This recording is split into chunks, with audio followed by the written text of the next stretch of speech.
Anybody home? Come on out, everybody! It's time to play! You're crazy. I'm not crazy, I just don't give a fuck! Smoking bars outside inside, and I wanna know what the fuck you're doing with my time! Oh, I kick ass for the Lord.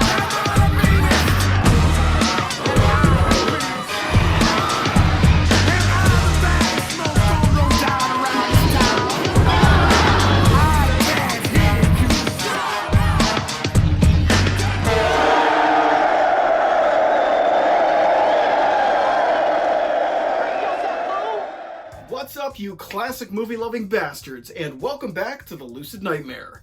Today, I'm going to be showcasing an awesome 1933 disaster film, shot in black and white, absolutely beautiful. It is Deluge. And this one has been recently restored. It was long lost for a long time, and it's finally here thanks to Kino, and it is absolutely beautiful. Before I say anything else, let's just say this is going to be an awesome movie. Here is Deluge.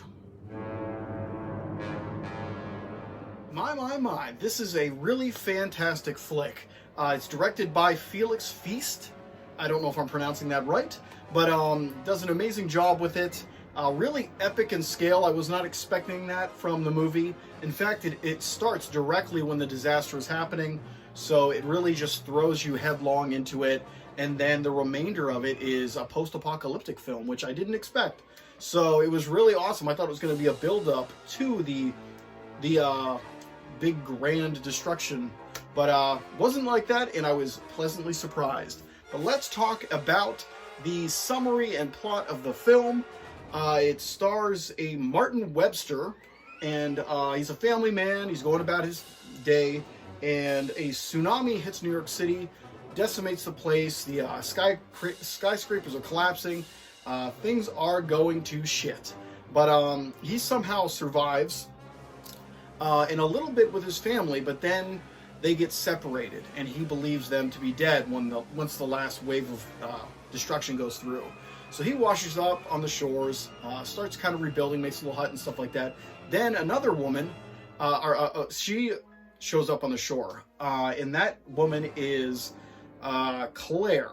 And Claire, they are at odds for a little bit, but they come to kind of grow and eventually love each other. So it's a love story that has a lot of twists and turns in it, because this land is now savage. There's people out there raping and pillaging. It's really out of control, and I'm surprised from the 30s that it had such a large focus on that too. Like Claire's character, before she washes ashore, she's pretty much having to survive and get the hell away from two guys who are fighting over her for the rights to her. So it's pretty out there. Really awesome, hard-hitting stuff, and they don't shy away from a lot of it. But back to the love story. Everything's good and golden, but things happen eventually as the story moves along. I don't want to get too much into it.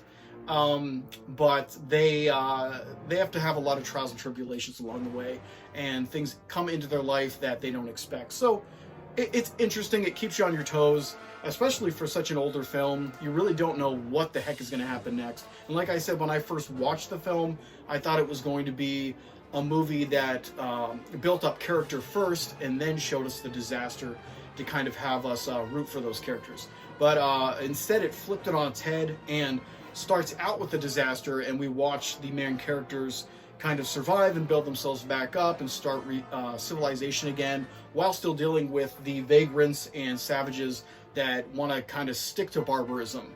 So it's interesting in that way, because you get to learn and love the characters through their actions and their survival.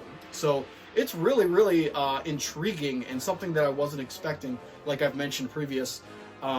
Really awesome, and the shots of the film are beautiful in parts. There's a lot of landscape shots and matte paintings with a light of isolation on the outskirts of town, and then when you get into the towns where people are rebuilding, it's very claustrophobic and cluttered, and you can see the epic scope of the destruction, even in like the little villages where people are trying to get by. It's really, really insane how detailed and thought-provoking it all is.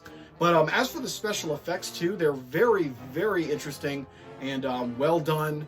A lot of miniature work and a lot of detail in those miniatures. Like the destruction of New York City it's absolute. There's just skyscrapers tumbling and people fleeing for their lives. They really start the movie off with a bang, and it's that scope and that initial start that really makes you realize what you're about to watch is something special, and that's something that can really be held in a high regard for a 30s movie, to have that kind of scope in such the early stages of cinema. But really awesome stuff. Felix does an amazing job with it, and I was just so pleasantly surprised by the movie in general, just the scope and feel and the characters involved, and the I guess the fearless approach to the material, because they really just went for it. But awesome stuff, and I highly, highly recommend this one. If you love old black and white films of the 30s, 40s, stuff like that, and movies that kind of keep you on your toes for sure. And especially if you love disaster flicks, because it's got disaster and it's got the post-apocalyptic stuff down. So if you like any of those genres, you're going to guarantee to like this one. But guys, I guess that's it for me. Hope you enjoyed that one, and I hope you like what I'm doing here. If you love any other movies that you want me to talk about, send those recommendations my way, and I will definitely check them out. But yeah, stay safe, stay out of trouble, and I'll see you guys at the next Lucid Nightmare. See ya.